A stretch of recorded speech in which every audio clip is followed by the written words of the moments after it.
Morning students. आज का topic है विशिष्ट प्रतिरोध। तो विशिष्ट प्रतिरोध के बारे में आइए समझते हैं। इसमें हमको क्या लेना है, एक चालक तार लेना है। अब सीधी सी बात है, अगर कोई चालक तार होगा तो उसकी कुछ ना कुछ लंबाई होगी। तो हमने मान लिया है कि माना एक चालक तार है जिसकी लंबाई क्या है, स्मॉल एल है। अब उसका कुछ ना कुछ अनुप्रस्थ काट का क्षेत्रफल भी होगा। तो अनुप्रस्थ काट का क्षेत्रफल हमने कैपिटल ए मान लिया है। अनुप्रस्थ काट का क्षेत्रफल क्या है, कैपिटल ए है। और इस चालक तार के जो प्रतिरोध है वो क्या है, आर है। और इसकी लंबाई एल बता चुका हूँ मैं, एल है। तो जो प्रतिरोध, इसका जो प्रतिरोध होता है वो चालक तार की लंबाई एल के क्या होता है, अनुक्रमानुपाती होता है। जो प्रतिरोध आर होता है वो चालक तार की लंबाई के क्या होता है, अनुक्रमानुपाती होता है। और उसके क्षेत्रफल ए के व्युत्क्रमानुपाती होता है। तार की लंबाई एल के अनुक्रमानुपाती, क्षेत्रफल ए के व्युत्क्रमानुपाती। आपको क्लियर से समझ लेना है अच्छे से। तो जो हमने इसमें पहला समीकरण बनाया है वो यही बनाया है कि प्रतिरोध आर अनुक्रमानुपाती लंबाई एल, समीकरण 1 बनाया है। समीकरण 2 हमने बनाया है प्रतिरोध आर व्युत्क्रमानुपाती ए, है ना, 1/a लिखा हुआ है तो इसको व्युत्क्रमानुपाती पढ़ेंगे। ठीक है। अब जब इन दोनों समीकरणों को मिला देंगे, समीकरण 1 और 2 को मिला देंगे, तो मिलाने पर क्या हो जाएगा, दोनों मिलके कंबाइन होके क्या आ जाएगा, आर अनुक्रमानुपाती L/A आ जाएगा। अब यहाँ पर से जब अनुक्रमानुपाती का आप निशान हटाओगे तो बराबर आएगा, और बराबर के आने पर आपको पता है कि एक कांस्टेंट आता है। तो यहाँ पर जो ये ग्रीक लेटर बना हुआ है इसको रो पढ़ते हैं, याद रखिएगा।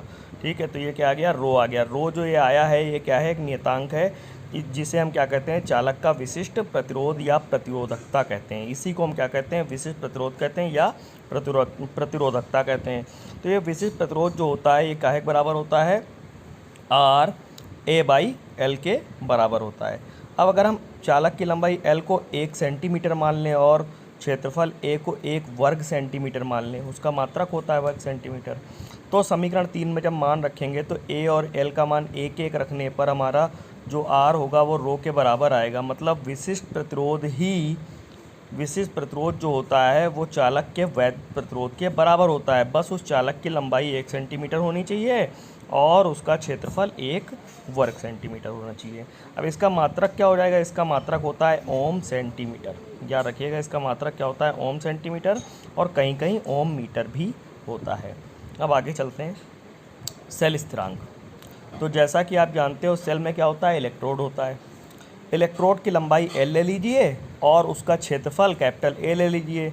इसका जो अनुपात होगा, मतलब अगर लंबाई L को क्षेत्रफल A से भाग कर दिया जाए तो इसी को हम क्या कहेंगे, सेल स्थिरांक कहेंगे। तो सेल स्थिरांक की परिभाषा भी यही है आपकी, आपको रटना नहीं है, इसी से याद रखना है। किसी इलेक्ट्रोड की लंबाई L और अनुप्रस्थ काट के क्षेत्रफल कैपिटल A के अनुपात को सेल स्थिरांक कहते हैं। बस सीधे सी परिभाषा बन गई। अब आता है विशिष्ट चालकता। तो अभी आपने पीछे पढ़ा था विशिष्ट प्रतिरोध, उसको कैसे लिखते थे, रो से। इसका व्युत्क्रम याद रखिएगा, विशिष्ट प्रतिरोध के व्युत्क्रम को विशिष्ट चालकता कहते हैं और इसे कप्पा से प्रदर्शित करते हैं। के जैसा बनता है, ग्रीक लेटर है कप्पा, इससे प्रदर्शित करते हैं।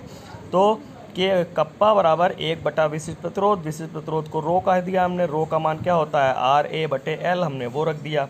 तो इसका मतलब 1/R × L/A, ये इसका सूत्र हो जाएगा। इसका मात्रक क्या होता है, इसका मात्रक होता है ओम इनवर्स और सेंटीमीटर इनवर्स। क्यों, उसका मात्रक क्या था, ओम सेंटीमीटर, लेकिन ये उसके उल्टे के बराबर होता है, इसलिए ओम इनवर्स सेंटीमीटर इनवर्स हो गया। या इसका मात्रक एक साइमन भी होता है, साइमन सेंटीमीटर भी इसका एक मात्रक होता है।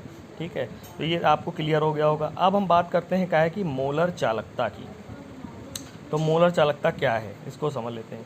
किसी विलयन के एक निश्चित आयतन में उपस्थित विद्युत अपघट के 1 मोल द्वारा, यहाँ ध्यान देने वाली बात है, विद्युत अपघट के 1 मोल द्वारा उत्पन्न आयनों की जो चालकता होती है उसे ही हम क्या कहते हैं, मोलर चालकता कहते हैं। और इसे लैम्डा के साथ में m लगाकर प्रदर्शित करते हैं। लैम्डा देखिए बना हुआ है, लैम्डा के साथ में m लगाकर प्रदर्शित करते हैं। मोलर चालकता और विशिष्ट चालकता में संबंध भी होता है। मोलर चालकता lambda m is equal to होता है कप्पा × 1000/C। ये C क्या है हमारा, C की जगह M भी आ सकता है। C और M क्या है, ये हमारी मोलर चालकता है, और लैम्डा M हमारी क्या है, ये विशिष्ट चालकता है, आप जानते हो अच्छे से। ठीक है।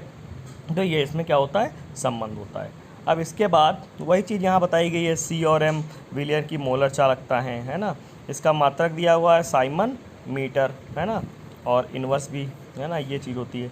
तुल्यांक की चालकता इसके बाद आता है। तो जैसे वहाँ एक मोल द्वारा उत्पन्न किया गया था, यहाँ एक तुल्यांक द्वारा होगा, बस यही अंतर है इसमें, बाकी कोई अंतर नहीं है, बिल्कुल सेम।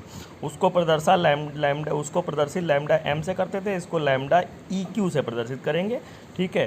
तो क्योंकि इक्विवेलेंट होता है इसलिए तुल्यांक की चालकता को ई क्यू से लिखते हैं, याद रखिएगा, लैम्डा ई क्यू। अब विशिष्ट चालकता पर सांद्रता या तनुता का प्रभाव पढ़ लेते हैं।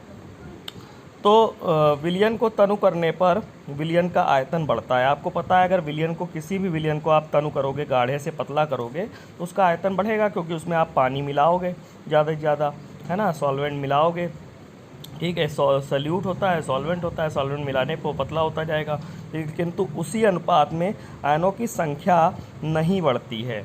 अतः विलयन के प्रति मिलीलीटर में आयनों की संख्या कम हो जाती है, जिस कारण विशिष्ट चालकता भी घट जाती है। ये इंपॉर्टेंट बात है, मतलब विशिष्ट चालकता, सांद्रता या तनुता का प्रभाव। अगर तनुता आप बढ़ाओगे तो उसकी जो विशिष्ट चालकता होगी वो घटेगी, क्योंकि उसके प्रति लीटर में आयनों की संख्या में कमी आ जाएगी, क्योंकि आयतन तो बढ़ गया लेकिन आयनों की संख्या नहीं बढ़ी। अब मोलर तथा तुल्यांकी चालकता पर तनुता का प्रभाव, मोलर तथा तुल्यांकी चालकता पर तनुता का प्रभाव, तो इनके मान क्या हो जाते हैं, बढ़ जाते हैं। चाहे मोलर चालकता हो चाहे तुल्यांकी चालकता हो, दोनों के मान क्या होते हैं, तनुता बनाने पर बढ़ जाते हैं। वीडियो को कई बार देखें, समझें, अगर नहीं क्लियर होता है तो मुझसे कमेंट करके पूछ भी सकते हैं।